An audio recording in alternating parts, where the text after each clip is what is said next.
What's up, everybody? Breaking news. So you came to the right place. ESPN MMA YouTube channel, myself. We got DC on the line to talk to his best friend, his former rival, Oh, Jon Jones, officially retiring from the sport of mixed martial arts. We knew, DC, that this had been part of the conversation. We were hoping it wasn't going to be the conversation just yet. I mean, I selfishly was hoping for a fight between he and Tom Aspinall. I don't think I'm the only one. In fact, I know the whole world was kind of hoping for that. In the end, he is not fighting Tom Aspinall. He is retiring from the sport of mixed martial arts, announced by Dana White on Saturday. Your initial thoughts to the announcement that Jon Jones is officially retired from mixed martial arts? so my first thought, it was like he actually did it. He actually did it. Like I didn't think that he would walk away. Uh, I didn't know that, he would allow for or would be able to handle what comes with making this decision right now and the optics of it, Brett. Do you understand what I'm saying? What it looks like to people. I didn't know that his ego would be able to handle walking away. I figured he would fight based on that. But he didn't. And it's crazy. I said something the other day, Brett, and I don't want this to be like me crapping on Jon Jones, but I said something on my YouTube channel. I said, if Jon Jones doesn't fight this guy, he quit. Right? He quit. I said that. And he did. He's out of the game. It's crazy. It's interesting to me that you say that maybe his ego wouldn't have allowed it because of the optics. Dude, he created the optics by just not retiring at Madison Square Garden. Had he Yeah. retired, it would have been like he would have gotten a little bit of flack for it, but like not much, I don't think, because it would have been like, hey man, this guy's just done fighting. He's done a lot. He's in his late 30s now. He's just finished. But by dragging it out, he himself was the one that created the optics. Like when you kind of try and look at this and try to get behind of what happened behind the scenes, what happened here? What was Jon hoping for? Was this just something that he fumbled right from the beginning? What was the OC hoping for? Like where did this go wrong? Because it just seems like if we were going to end up here with Jon Jones being retired, why didn't we do it in November of last year? Yes, yes. That's a great question. So, Brett, I think his intent was to fight. I think his intent was to fight. When did Tom Aspinall knock out Curtis Blades? Was that in the beginning of this year? It was in like February, right? Or January? Uh, I I'm not think that exactly was sure. Google it.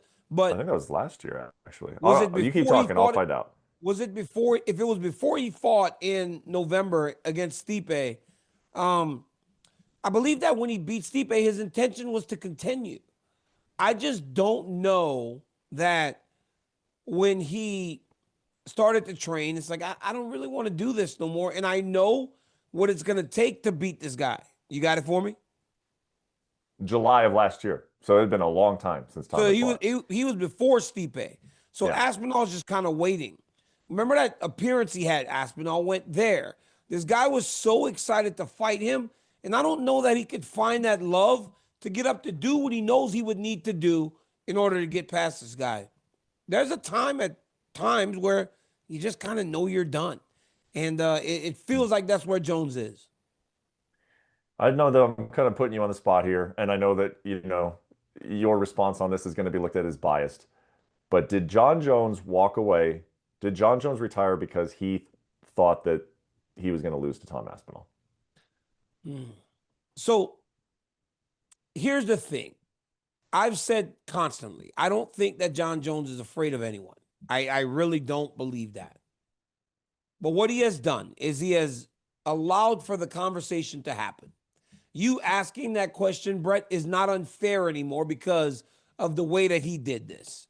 The Hmm. all the hiccups, all the missteps, the constant presence in social media, the constant presence calling people out. I would have beaten Daniel Cormier at heavyweight. Yo, I'm 5 years retired. I want to fight Francis. Alex Pereira is very interesting to me. So, Brett, like, if Alex Pereira is very interesting as a fight and then he loses and that fight's now off the table, it just opens the conversation to where if most believe that if Stipe was standing across there, he'd probably do it. Yeah, I think that Jon really shot himself on the foot on this one because I do think that I don't think that this necessarily goes into like his overall legacy now. Like, let's not get crazy. The guy is the greatest of all Okay. time. He is Okay, I undefeated. disagree. I disagree. But but I it adds a disagree. line. It adds I a line. It doesn't disagree. change his legacy. It adds a I line to it. It adds disagree. a line I to it that like, disagree. hey, he was the greatest fighter of all time. But you know, I remember he didn't want anything to do with Tom I Aspinall at the end. disagree. Yes, no, I disagree. I disagree. I disagree because I think that when we do it, Brett, as fighters, and I'm talking from WWE to boxing to mixed martial arts, there is a ladder, an invisible ladder, right? That Hmm. you drop down and you say, here's your chance to climb it. This Hmm. is your opportunity to climb it. You got to let that ladder down as the man. When you Yeah, do don't, you though? Do when you? you I don't let, mean, who hasn't? Who hasn't? Who yeah. hasn't? Tell me one. George Like St. Floyd Pierre went out Mayweather. there and fought You Michael know, Bisping. I'm looking. I look at the end of John's career a lot like I looked at Floyd Mayweather. Floyd Mayweather wanted to fight everybody under his circumstances, under his time frame, and it didn't make for the most exciting fights, honestly. But it made him go undefeated. It made him get paid a lot. So I'm almost kind of given. Like I hear what you're saying, and as a fan, I want to see him drop that ladder. But You he have doesn't. He to. doesn't know anybody to drop the ladder. But he doesn't know it. But that's the game, though, right? You made your money, you made your living, you made your legacy in that organization. You owe it to the organization. You Hmm. owe it to Tom Aspinall. Drop that Hmm. ladder.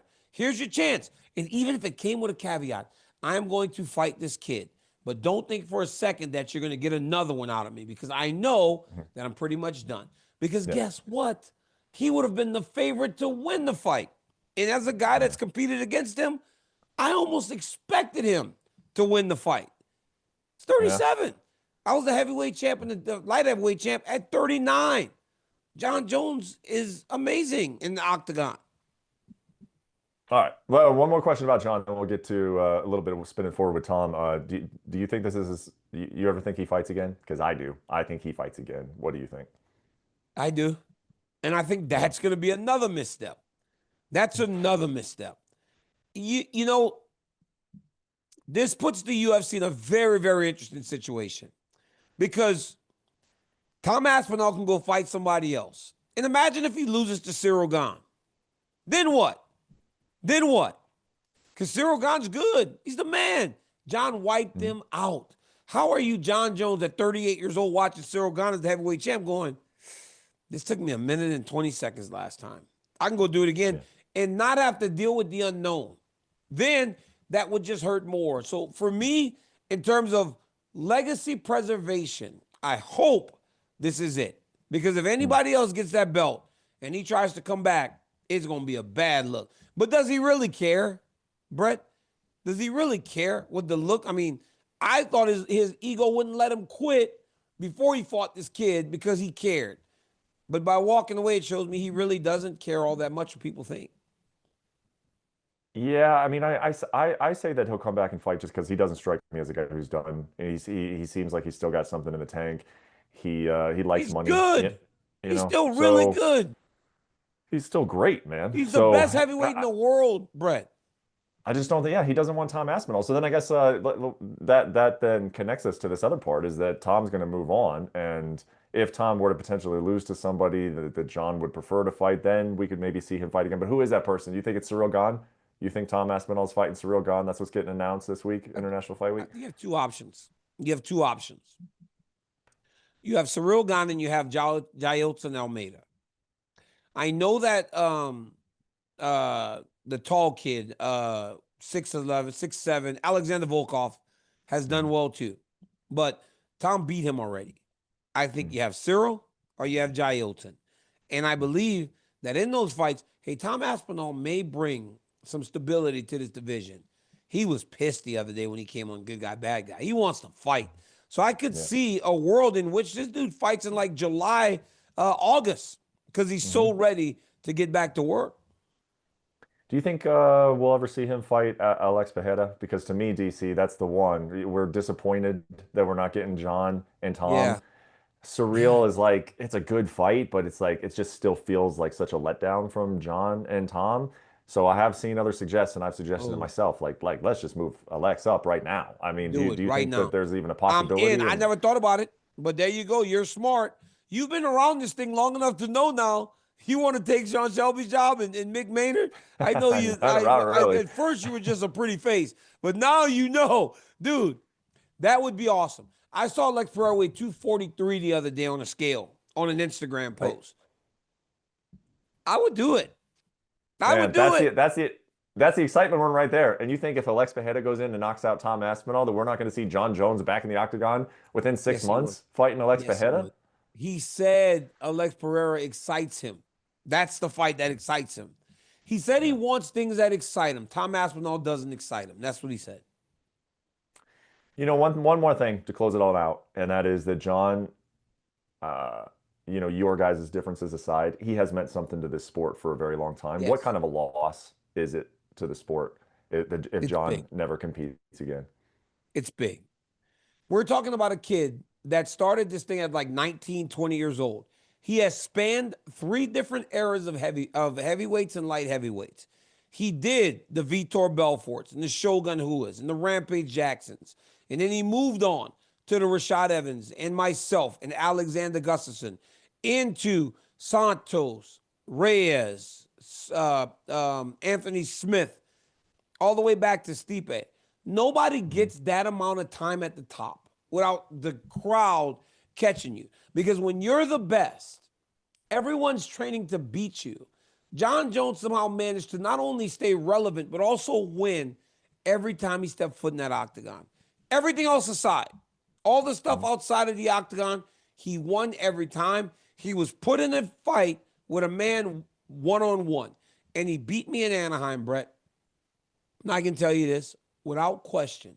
I beat Stipe Miocic. I became the Strikeforce heavyweight champion, UFC light heavyweight champion. I was never better than that time in Anaheim. That was the best I've ever been. And he beat me. And because of that, I will always respect him for his skills and what he did inside the octagon. Between Yeah. those in that eight-sided fence, there was no one like him.